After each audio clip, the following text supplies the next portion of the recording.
J'ai à cœur de consacrer quelques instants à trois sujets qui sont le sang, la croix et le nom du Seigneur Jésus. Chacun d'eux a son importance qui lui est propre, mais ils sont tous les trois importants à un autre titre, spécialement pour les enfants de Dieu. Nous pensons ici à l'importance et à la nécessité qu'il y a à distinguer entre ces termes. Trop souvent, on emploie ces trois mots sans discernement. Or, la confusion, résultat d'un usage impropre, peut très bien être une source de faiblesse.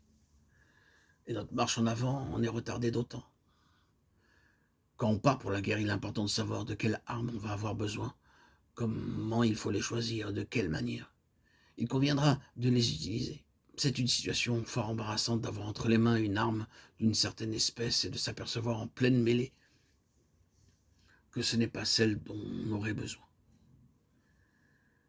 Les trois choses que nous venons de mentionner, le sang de Jésus-Christ, la croix du Seigneur Jésus et le nom de Jésus, jouent un rôle de premier plan dans la victoire spirituelle du peuple de Dieu.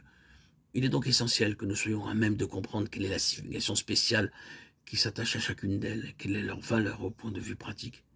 Il est important aussi que les inconvertis connaissent le sens de ces termes, car ils ne sont pas sans remarquer qu'ils reviennent souvent sur les lèvres de chrétiens. Nous n'avons aucun espoir d'épuiser le sujet dans ces quelques audios que nous allons vous publier. Nous ne pouvons que l'introduire et l'aborder dans ses grandes lignes. S'il plaît à Dieu, nous pourrons l'étudier en écoutant et écoutant ces audios. Commençons dès à présent et prenons pour commencer le sang de Christ. De nombreux passages y font de fréquentes allusions. Ils ne représentent pourtant qu'une petite partie de tout ce que la parole de Dieu a à nous dire sur ce sujet.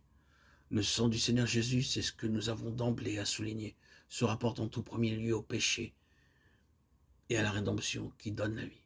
C'est là le domaine particulier dans lequel il exerce ses effets. J'aimerais que vous puissiez prendre votre Bible maintenant en gardant sous les yeux l'affirmation suivante. Si vous étudiez la chose de près, nous ne pouvons pas le faire ici. Vous verrez à quel point toute la parole de Dieu manifeste que c'est bien dans ce sens-là que le sang de Jésus exerce ses effets. Le sang se rapporte à la purification, à la rédemption et à la vie qui est la conséquence de l'une et de l'autre. Autrement dit, le sang est en étroite corrélation avec le péché et avec tout le terrain que Satan occupe de plein droit à cause du péché. Quand nous parlons du terrain que Satan occupe de plein droit, nous voulons dire que par nature, d'après la parole de Dieu et d'après l'expérience de ceux qui sont venus au Seigneur Jésus, la création tout entière était servie à Satan. Peut-être contesterez-vous la chose, parce que dans ce domaine particulier, il vous manque une expérience personnelle. Mais essayez un peu de venir au Seigneur Jésus. Vous ne tarderez pas à découvrir à quel point vous êtes l'esclave du diable. Il n'y a que les prisonniers qui cherchent à s'échapper qui peuvent réaliser qu'ils sont vraiment prisonniers. Mais ce que la parole de Dieu nous dit est vrai, et l'expérience de tous ceux qui sont vraiment venus à Christ en est une démonstration. Toute la race humaine et la création entière, dans leur état naturel, sont maintenant esclaves de Satan. Mais la puissance de Satan et son autorité tiennent à une condition, et cette condition, c'est le péché. Là où se trouve du péché, sous une forme quelconque, Satan exerce une autorité légitime et il peut de plein droit maintenir son emprise. Il tient la race et c'est par le péché qu'il la tient. Le péché est la seule explication de cette étreinte diabolique qui se perpétue sur l'ancienne création. On peut dire que c'est la chaîne par laquelle la race tout entière est sous la puissance de Satan. C'est donc le péché qui constitue pour lui son terrain légal.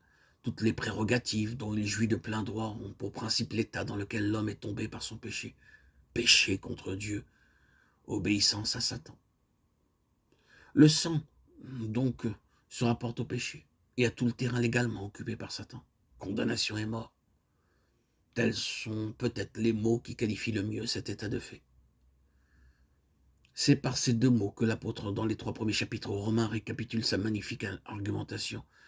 Après avoir passé tous les siècles en revue, parcouru tous les domaines de l'existence humaine, après avoir tout examiné, tout passé au crible des exigences de Dieu, il finit par tout enfermer sous le péché.